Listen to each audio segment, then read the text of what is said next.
आज की इस वीडियो में हम वन पंच मैन के सीजन 3 एपिसोड 3 के बारे में बात करेंगे और इस एपिसोड को मैंने जेन्युइनली एंजॉय किया क्योंकि ये वही ओल्ड वन पंच मैन वाला वाइब्स देती है। चाहे एपिसोड की एनिमेशन खराब ही क्यों ना हो, पर भाई मुझे वो ओरिजिनल वन पंच मैन का फील आया। सो बिना किसी देरी के शुरू करते हैं। एपिसोड की शुरुआत में हम डॉक्टर जेनस से मिलते हैं। अगर तुम लोगों को याद नहीं, ये वही डॉक्टर है जिसने ज़ॉम्बी मैन को बनाया था और इसी के कुछ एक्सपेरिमेंट से सीजन 1 के कुछ कूल मॉन्स्टर्स बने थे। लेकिन डॉक्टर जेनस को ये उम्मीद नहीं थी कि उसका एक्सपेरिमेंट ज़ॉम्बी मैन आगे जाके एक हीरो बन जाएगा। अब यहाँ पर ज़ॉम्बी मैन अपने क्रिएटर को मारने ही वाला था, ये पूछते हुए कि बाकी के एक्सपेरिमेंट्स कब होने वाले हैं और कैसे होने वाले, क्योंकि वो ये सब कुछ रोकना चाहता था। लेकिन डॉक्टर जेनस से पता लगता है कि उसने ये सभी एक्सपेरिमेंट्स रोक दिए हैं और वो नहीं कर रहा, जिसपे डॉक्टर जेनस कहता है कि मेरी रिसर्च एक फेलियर थी। मेरे जितने भी एक्सपेरिमेंट्स थे उन सभी से क्रिएट किए गए सारे के सारे हीरोज या मॉन्स्टर्स, उन सब के पास एक लिमिटर थी। लेकिन मैं हाल ही में एक ऐसे बंदे से मिला जिसने खुद का लिमिटर ही हटा दिया था। ऑफ कोर्स हम साइतामा की बात कर रहे हैं। उसे देखने के बाद डॉक्टर जेनस को रियलाइज हुआ कि चाहे वो कितना भी ज्यादा साइंटिफिक एक्सपेरिमेंट कर दे, बिना लिमिटर को तोड़े वो एब्सोल्यूट पावर को अचीव नहीं करवा सकता। अब इसी के पैरेलल में हम देखते हैं गारो रिपर और वो इंसेक्ट गॉड के साथ लड़ रहा था और इवन हाफ ह्यूमन होने के बावजूद वो कंप्लीट डीमन लेवल मॉन्स्टर्स को काफी अच्छे से पेल रहा था। अब यहाँ पर ज़ॉम्बी मैन डॉक्टर जेनस से कहता है कि ये जो भी डॉक्टर जेनस सोच रहा है ये बिल्कुल खराब है, ये लिमिटर वगैरह कुछ नहीं होता। मैंने बहुत सारे मॉन्स्टर्स देखे हैं जो कि अचानक से बहुत ज्यादा ताकतवर हो जाते हैं, तो लिमिटर हर कोई हटा सकता है। लेकिन यहाँ पर डॉक्टर कहता है ये बहुत बड़ा ब्लंडर है जो कि हर कोई सोचता है। अब तक ज़ॉम्बी मैन को लग रहा था कि लिमिटर को हटाने का कोई प्राइस नहीं होता, बस मेहनत करो, थोड़े बहुत म्यूटेशंस लाओ और लिमिटर अपने आप हट जाएगा। लेकिन डॉक्टर यहाँ पर समझाता है कि साइतामा ने सबसे बड़ा प्राइस पे किया है उस लिमिटर के लिए। उसने अपने सिर के बाल खो दिए, उसने खुद की इमोशंस तक खो दी और वो हमेशा अकेला अकेला सा रहता है। अब रही बात बाकी मॉन्स्टर्स के स्ट्रॉन्ग होने की, तो वो कोई उनका लिमिटर नहीं हटा था, वो बस उनका जेनेटिक म्यूटेशन है जो कि कोई हायर लेवल बीइंग करवाता है। इससे उनका कोई लिमिटर नहीं हटता, बस उनकी पावर बढ़ती है और एक नया लिमिटर सेट हो जाता है। बाकी के इंसान या फिर हीरोज भी ऐसा ही करते हैं, जैसे जेनोस, मेटल नाइट, ये सब लोग मशीनरी का इस्तेमाल करते हैं ताकि अपने पावर्स को बढ़ा सके,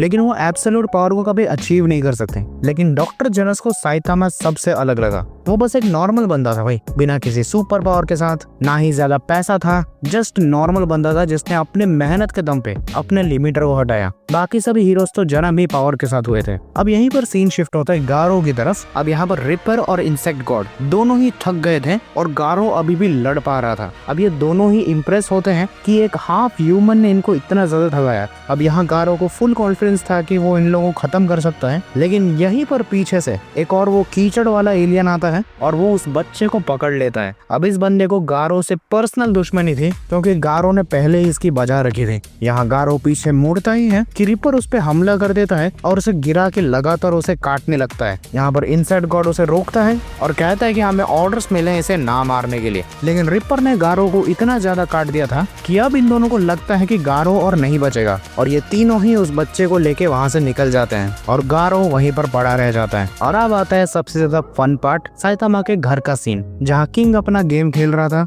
और जेनोस इस गेम को कुछ अलग लेवल का ट्रेनिंग सोच रहा था, क्योंकि किंग और साइतामा दोनों ही एस क्लास के हैं और जेनोस मानता था ये गेम एक तरह की ट्रेनिंग है। लेकिन जेनोस को घंटा समझ नहीं आ रहा था कि ये गेम होता क्या है, कैसे खेला जाता है। और king being a true gamer उन गेम्स को मिनटों में हरा देता है। तो जेनोस को यहाँ पर लग रहा था कि ये गेम उसके समझ से ही परे है और उसे और ज्यादा ट्रेनिंग करनी पड़ेगी ताकि वो साइतामा की ये गेम ट्रेनिंग को समझ पाए। अब यहाँ पर ये सब लोग चिंता कर रहे थे कि साइतामा अब तक नहीं आया और जेनोस को लग रहा था कि वो बड़े कॉन्फिडेंस में गया था गारो को मार के आऊंगा, तो हो सकता है जब तक वो गारो को ना ढूंढे वो शायद घर ना लौटे। और किंग को यहाँ पर चिंता हो रही थी क्योंकि साइतामा बहुत ज्यादा केयरलेस है, तो हो सकता है वो मॉन्स्टर के एसोसिएशन के अंदर ही चला जाए। लेकिन यहाँ पर साइतामा घर आता है और वो बिल्कुल ठीक होता है, उसके कपड़ों पर खून होता है और ये सब लोग पूछते हैं कि ये गारो का तो नहीं है, जिसपे साइतामा कहता है नहीं ये गारो का नहीं, ये लोकल मॉन्स्टर का है जिसको मैंने अभी हराया था। लेकिन अब यहाँ पर साइतामा थोड़ा बहुत उदास था, तो ये लोग समझ रहे थे कि कुछ बहुत ही खतरनाक मॉन्स्टर होगा और शायद गारो से भी भिड़ कर आया होगा। लेकिन नहीं, साइतामा उदास था क्योंकि उसका वॉलेट गिर गया, उसके अंदर 6000 रुपए थे। और अब साइतामा को कुछ और याद आता है और वो फिर से शॉक हो जाता है और ये सब लोग सोचते हैं कि शायद उसे गारो के बारे में कुछ इंपॉर्टेंट डिटेल याद आई है। लेकिन नहीं, बस वो इसलिए शॉक में था क्योंकि पिछले एपिसोड में जब वो फुबू की को वहाँ पर फंसा के भाग गया था, तो वो होटल में ही अपना खरीदा हुआ कैबेज भूल गया और अब वो रात में अपना फेवरेट फूड नहीं खा सकता। अब यहीं पर फुबुकी आ जाती है और उसने साइतामा का कैबेज साथ लाया हुआ होता है। अब यहीं पर फुबुकी काफी ज्यादा गुस्सा होती है साइतामा पे, लेकिन साइतामा को एज यूजुअल घंटा फर्क नहीं पड़ता। वो इवन फुबुकी के मुंह पे बोलता है कि उस वक्त रेस्टोरेंट में वो उसकी बातें सुन ही नहीं रहा था। अब यहाँ पर जेनोस को लग रहा था कि फुबुकी भी साइतामा से ट्रेनिंग लेना चाहती है, लेकिन जेनोस ऐसा नहीं चाहता कि उसका मास्टर उसके अलावा और किसी को ट्रेन करे। अब यहाँ पर जेनोस को सडनली कुछ फील होता है कि एक बड़ी सी मशीन उनकी तरफ आ रही है और उसका पावर लेवल भी अच्छा खासा है। और यहाँ पर वो डर रहा था क्योंकि सब लोग अभी इंजर्ड हैं,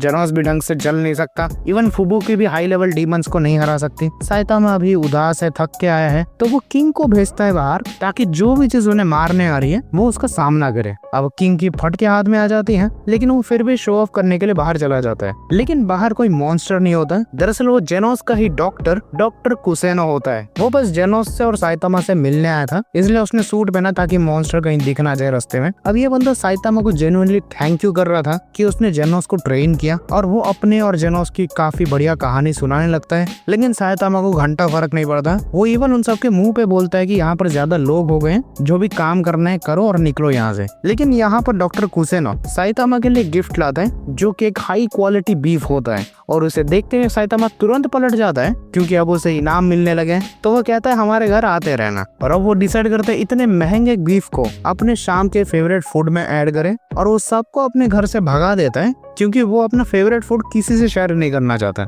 अब यहीं पर सीन शिफ्ट होते हैं मॉन्स्टर एसोसिएशन में, जहाँ रिपर और इनसेक्ट गॉड उस बच्चे को उनके लीडर के पास लेके आए होते हैं। अब यहाँ पर ये दोनों समझाते हैं कि उन्होंने गारो को क्यों मारा, और उस लीडर को भी उससे ज्यादा फर्क नहीं पड़ता क्योंकि यही उसका प्लान था, गारो को लिमिट्स तक पुश करके टेस्ट करना। अब अगर गारो मर गया तो मर गया, या फिर डेवलप हो गया तो वो उसे एक ट्रू मॉन्स्टर बना देंगे। अब यहाँ पर वो लीडर पूछता है कि तुमने इस बच्चे को क्यों लाया, जिसपे रिपर कहता है गारो ने मेरी बहुत पिटाई की और अब मैं इस बच्चे को तड़पा के मार के थोड़े मजे लूंगा। जिसपे वो लीडर कहता है अभी इन सब चीजों का टाइम नहीं है। कल ही यहाँ पर एक हीरो एसोसिएशन का बॉट घूम रहा था और वो रोबोट ऑलमोस्ट हमें पकड़ ही लेता, तो बहुत जल्द सारे के सारे हीरोज को पता लगने वाला है और वो हमारी तरफ चले आएंगे, इसलिए तुम सबको रेडी रहना है ताकि सभी हीरोज का सफाया हो सके। इसके बाद हम देखते हैं सभी के सभी मॉन्स्टर्स ग्रुप बना रहे हैं, अपने अपने लीडर्स का कहा मान रहे हैं, एंड इवन कुछ मॉन्स्टर्स ट्रेनिंग कर रहे हैं, मतलब हीरोज को मारने की पूरी तैयारी चल रही है। इसके बाद हम देखते हैं रिपर उस बच्चे को लेके जा रहा है, जहां वो दोनों मिलते हैं G5 से, जो कि अभी के अभी मेटल नाइट को हरा के आ रहा है, और उसे देख के उस बच्चे की फटके हाथ में आ जाती है क्योंकि उसने जितने भी S क्लास हीरोज को देखा है वो अब धीरे धीरे मॉन्स्टर एसोसिएशन से पिट रहे हैं। अब यहाँ पर उस बच्चे को एक जेल में डाल दिया जाता है और उसके साथ होता है एक और बच्चा जिसका नाम है वगानमा।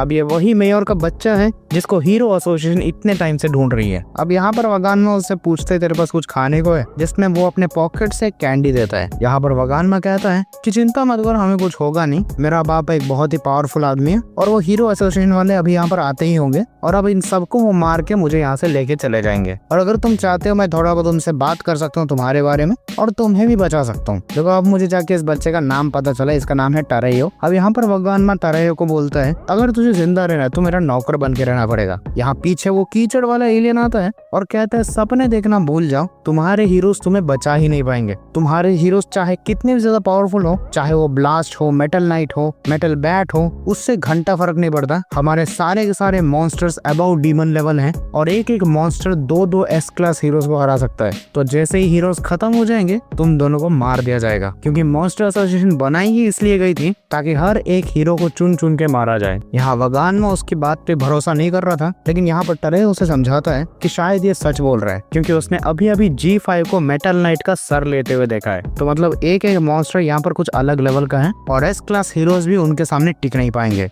इसके बाद सीन शिफ्ट होता है गारो पे, जो कि वहाँ पड़ा हुआ था और उसकी उंगली थोड़ी बहुत हिलती है, मतलब गारो अभी भी जिंदा है। और इसी के साथ एपिसोड यहाँ पे खत्म हो जाता है। अब देखते हैं यार गारो क्या करता है। उसे बेसिकली पूरे के पूरे मॉन्स्टर एसोसिएशन के अगेंस्ट जाना पड़ेगा बस टरेयो को बचाने के लिए, एंड इवन साइतामा भी गारो को ढूंढ रहे हैं। तो देखते हैं यार आगे क्या होता है। तो बस आज के लिए इतना ही, मैं मिलता तुमको किसी और वीडियो में, तब तक के लिए गुड बाय।